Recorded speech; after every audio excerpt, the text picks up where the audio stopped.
Bienvenidos, es la clase número 3 de Neurociencias 1 sobre la organización de la célula y las estructuras celulares. Esta clase está basada en el capítulo 3 del libro de Curtis y como creo que habíamos dicho en alguna de las introducciones de la materia, nosotros vamos a aprender cómo está conformada la célula y cuáles son sus principales estructuras para más adelante poder abordar la célula principal del sistema nervioso que más nos interesa, que es la neurona, y poder comprender desde lo básico de cómo funcionan todas las células, cómo cada una de esas estructuras puede contribuir a los procesos metabólicos que nos van a importar para el sistema nervioso. Estos son algunos de los temas que vamos a ver en la clase de hoy. Y para empezar, vamos a empezar hablando de cuándo surge el concepto de célula, que es en el siglo XVII, cuando gracias a los avances que se estaban dando en el microscopio, en la tecnología del microscopio, se pudieron observar en primer lugar en un tejido de corcho, que es un tejido vegetal, se pudieron observar que había espacios, huecos en ese momento, porque era un tejido vegetal que ya no estaba vivo. Entonces es la primera vez que se atribuye el nombre de célula, que quería decir ese espacio o ese compartimento, pero lo que sabemos es que las células son más parecidas a la segunda imagen, a la imagen que se ve debajo en esta diapositiva, que es una célula viva, ¿sí? Lo que se ve en la primera es simplemente lo que quedó de la célula, y esa pared gruesa que ven es la pared celular, que es propia de las células vegetales. En la segunda imagen vemos una célula viva que está llena de una variedad de sustancias y tiene diferentes estructuras que van a desarrollar procesos metabólicos propios de un organismo vivo, ¿sí? Que se van a encargar de la digestión, de la reproducción y de la respiración, por ejemplo. Vamos a ver cómo se van a organizar estas funciones en cada una de las estructuras.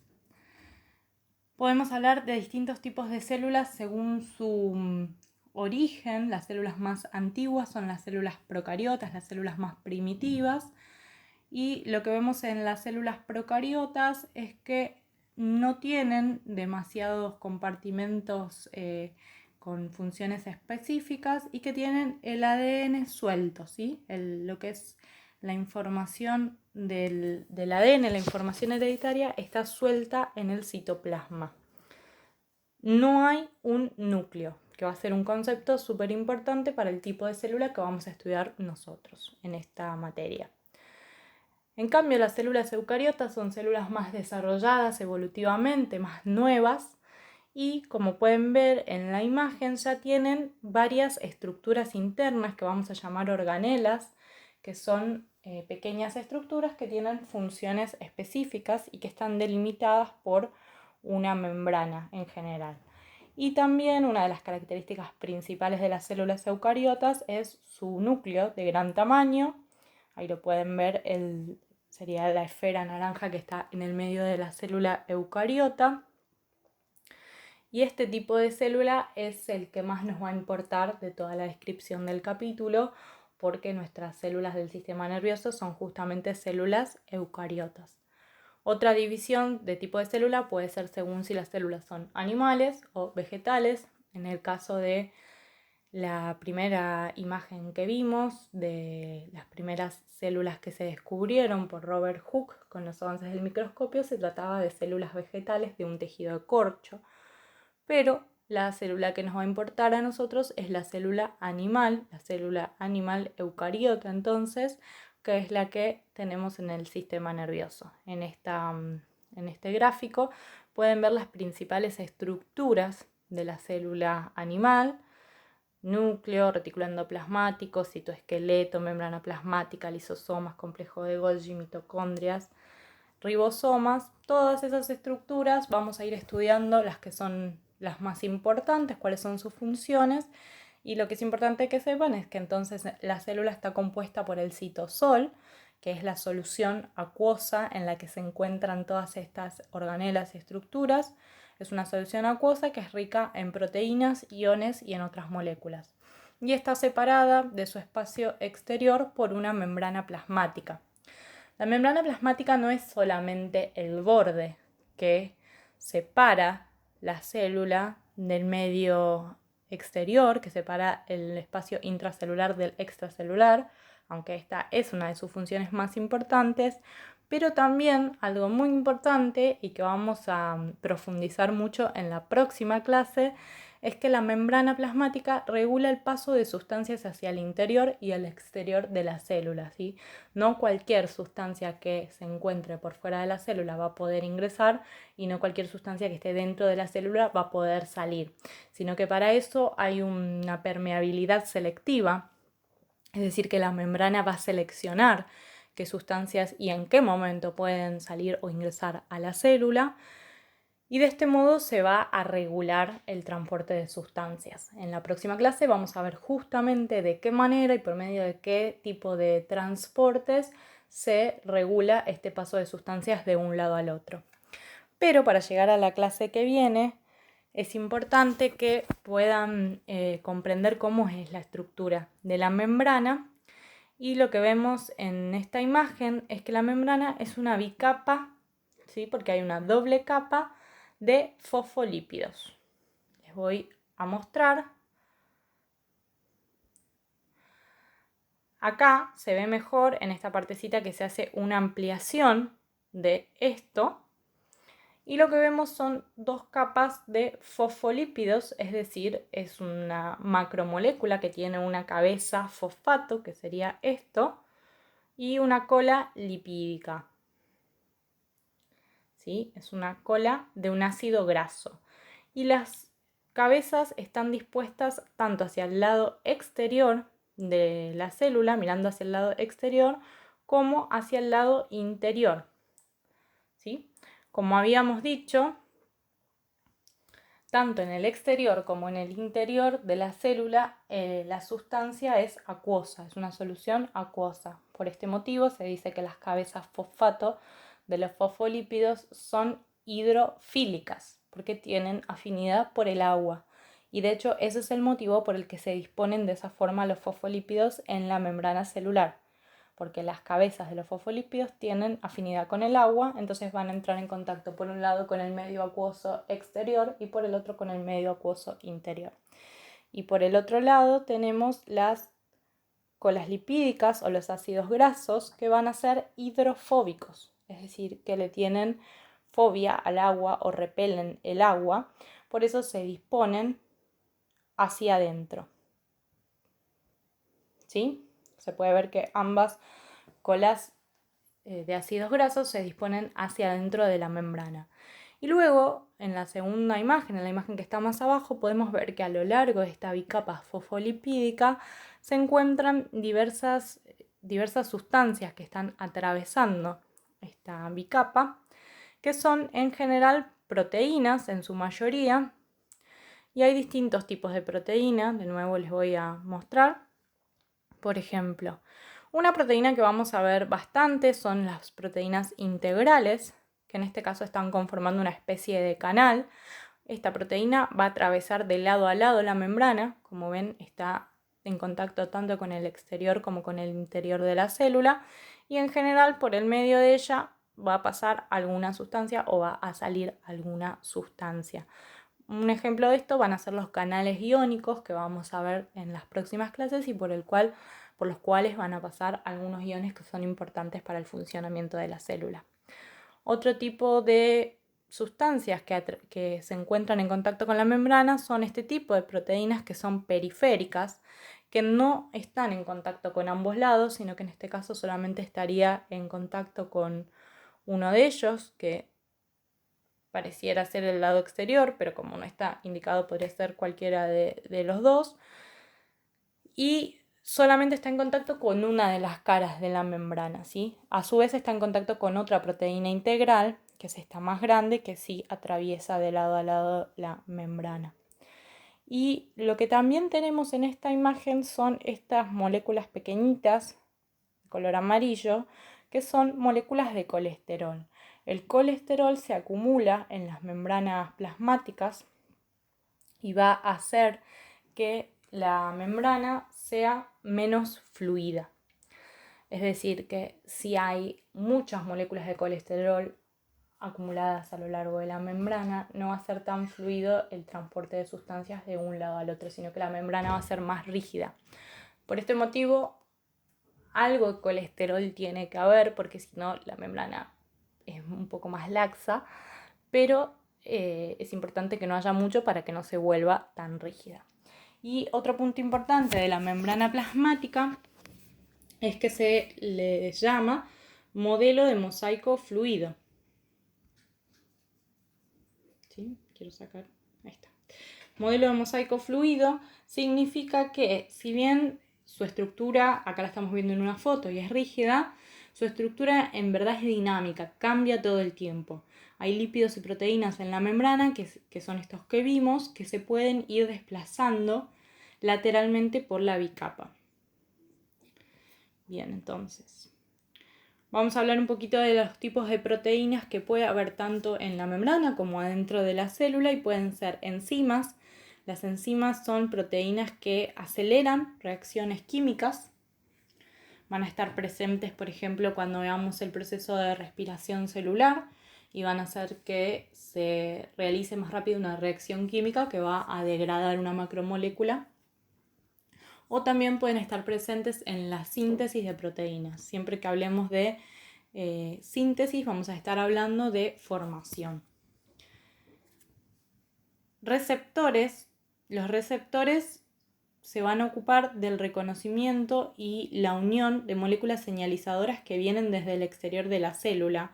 Los receptores van a ser sumamente importantes para todo lo que estudiemos nosotros en el sistema nervioso, ya que, por ejemplo, los neurotransmisores van a poder llevar un mensaje a otra neurona a través de un receptor, que va a ser algo muy parecido en lo que veíamos en la diapositiva anterior, como esta proteína integral que parece un canal iónico, ¿sí? Esta que yo había marcado acá. ¿Sí? Esos son los receptores. Y otro tipo de proteínas son las proteínas de transporte, como por ejemplo puntualmente las hormonas o los neurotransmisores, que sí están llevando un mensaje específico. A su diferencia, los receptores son los que van a estar anclados en la membrana y se van a encargar de abrir o no el paso a ese receptor o ese neurotransmisor que quiere ingresar para llevar un mensaje. Bien, también en el texto habla de los distintos niveles de organización, porque dice que justamente estas proteínas de membrana son capaces de hacer que las células se adhieran entre sí y que esto forme un tejido, ¿sí? Cuando hablamos de niveles de organización, hablamos de la diferencia entre, bueno, nosotros estamos partiendo en este caso del nivel celular y luego pasaríamos al nivel de un tejido, luego al nivel de órganos, sistemas, individuos, población, comunidad, ecosistema, biosfera. Pero para que se forme un tejido, por ejemplo un tejido nervioso, lo que tiene que ocurrir es que se agrupen muchas células del mismo tipo, en este caso serían células del sistema nervioso, y lo que dice en el texto es que justamente la presencia de estas proteínas de membrana que permiten establecer contactos con células semejantes es lo que permitió esta organización en tejidos. Vamos a pasar entonces a la primera de las organelas que vamos a estudiar, que es el núcleo. Acá tenemos la estructura del núcleo, que tiene dos capas, ¿sí? Tiene dos capas que a su vez cada una de ellas está formada por una bicapa lipídica y está rodeado por una envoltura nuclear. También podemos ver en esta foto que hay, en esta imagen, que hay distintos poros nucleares por los que van a salir y van a ingresar sustancias. Hay un nucleolo que se encuentra en el centro y es donde se van a construir las subunidades de los ribosomas. Y lo más importante que vamos a aprender del núcleo es que dentro de él se va a encontrar la información genética. La información genética va a estar dentro del núcleo, son estas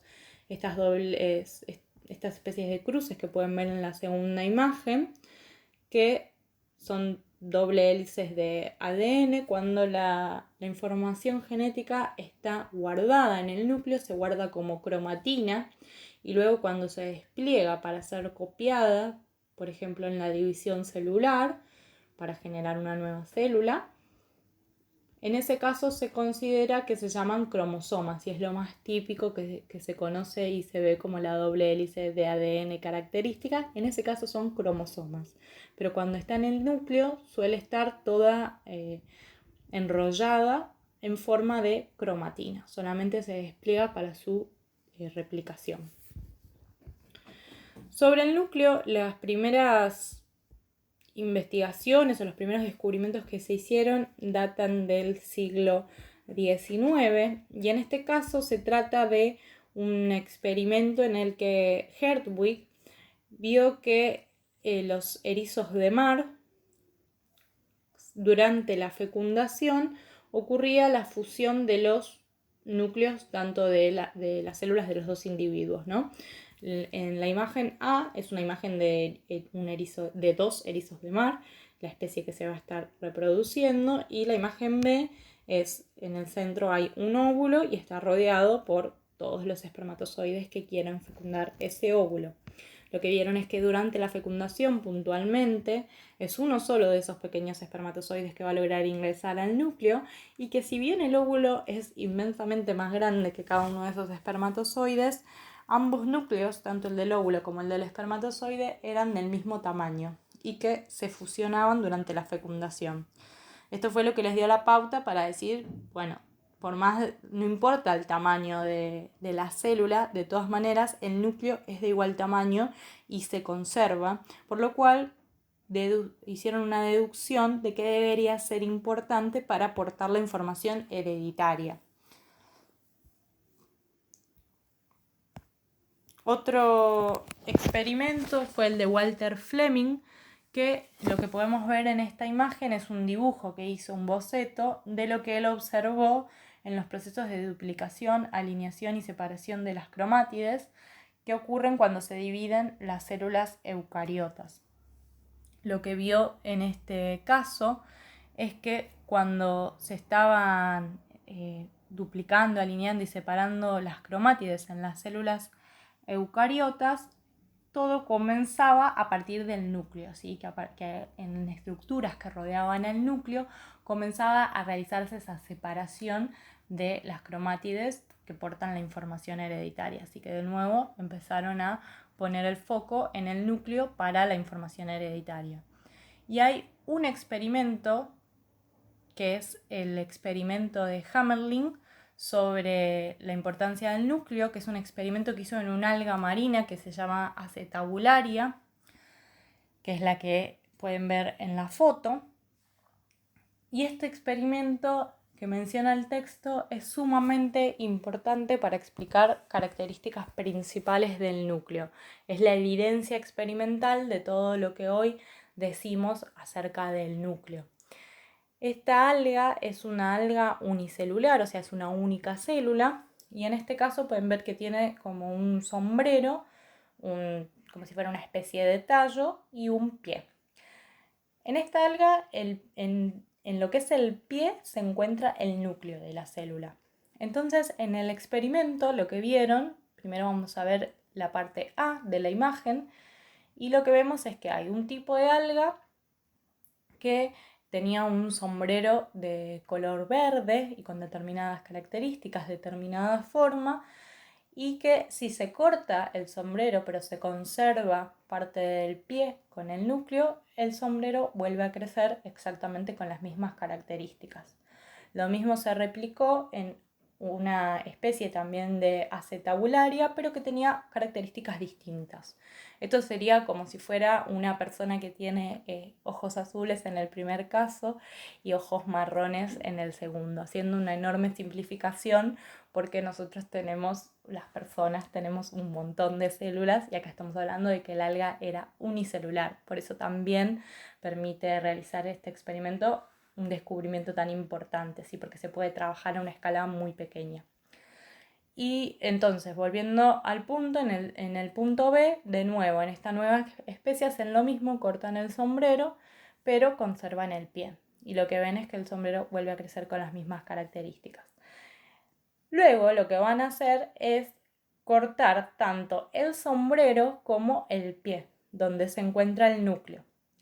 Y le van a hacer una manipulación que es implantarle a ese tallo un pie con un núcleo distinto. Entonces, por ejemplo, si el sombrero y el tallo que tenía correspondía al tipo de alga que es de color verde, le van a implantar el pie que correspondía al alga que es más de color naranja y que tiene un sombrero como se parece más a lo que es un diente de león. Entonces, el sombrero va a volver a crecer si tiene núcleo y va a crecer en primer lugar con características de ambas especies. Si pueden ver, está en su mayoría con color anaranjado de la especie que se le implantó el núcleo, pero conserva un poco el color verde del núcleo anterior. Pero si se vuelve a cortar el sombrero, ya en un segundo crecimiento del sombrero, por más de que el tallo sea del tipo de alga que es de color verde, el sombrero va a crecer del tipo que habíamos visto en B, de color naranja y con esta forma de diente de león. Entonces, las conclusiones a las que llegaron gracias a este experimento, ahí está la explicación, fueron dos. Una es que el núcleo lleva la información hereditaria, que ya lo veníamos viendo o sospechando de experimentos anteriores, pero acá no hubo duda. Y además que el núcleo va a ejercer una influencia continua sobre las actividades de la célula, asegurando que las moléculas complejas que la célula requiere se sinteticen en la cantidad y el tipo necesarios. ¿A qué se refiere esto? Se refiere a que, si ustedes pueden ver en la imagen, en la parte C, en el primer crecimiento del sombrero con la implantación del nuevo núcleo, hay una mezcla de ambas características. Esto es porque evidentemente en el citoplasma de la célula quedaban todavía proteínas que estaban asociadas a las características anteriores. Esto nos da la pauta del segundo punto, que es que el núcleo todo el tiempo está ejerciendo una influencia sobre actividades de la célula, es decir, que es el núcleo el que va a comandar y el que va a dirigir qué tipo de proteínas la célula va a sintetizar, si la célula va a tener más de algún tipo de organela en específica, porque por ejemplo va a ser una célula muscular y va a necesitar una gran cantidad de mitocondrias. Entonces el núcleo va a ser el que va a dirigir todos esos procesos. En la segunda línea, en la segunda reproducción, ¿sí? Cuando se cortó el sombrero por segunda vez, en la imagen, en la parte D de la imagen, ya había perdido las características que tenía en el citoplasma de la especie de alga anterior y solamente estaba reproduciendo las características que tenía en el nuevo núcleo, en el núcleo que fue implantado.